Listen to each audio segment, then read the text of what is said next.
A proposal to turn the Cliff Cannon neighborhood into an historic district will go before the Spokane City Council tonight for the very first time. The district will be called the Cannon Streetcar Suburb Historic District. So here's a look at what the district would cover. The distinction would ensure that any current or future owners in the area would have to preserve their original historic value.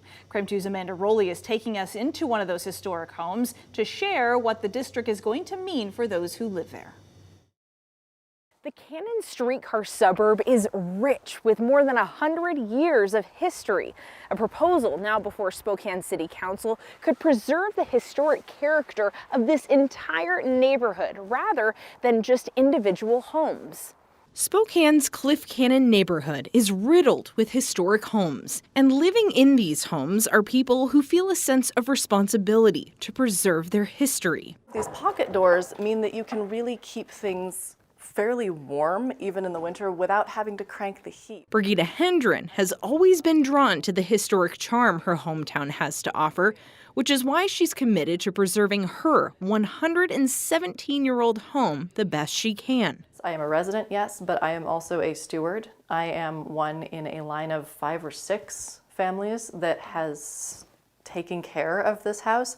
If I do it properly, it will outlast me, and it should. This self-proclaimed steward owns a home already listed in the National Register of Historic Places. But a proposal, spearheaded by her fellow Cliff Cannon stewards, would turn the whole neighborhood into a historic district, a move that Hendren supports. It's about moving forward in a way that is respectful of how the neighborhood has been designed in the past, but it's not about preservation in amber. It is about moving forward. 475 homes that roughly surround the Huckleberries on Monroe Street would be part of the district.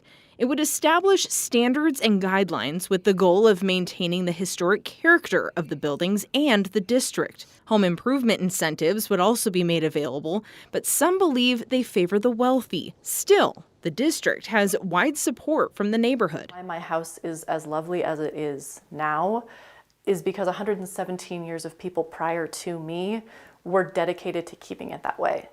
And I'm very interested in not letting down the team. And that's why Hendren and her fellow stewards are eager to do their part in maintaining some of Spokane's history, while also being a part of it. Amanda Rowley, KREM 2 News.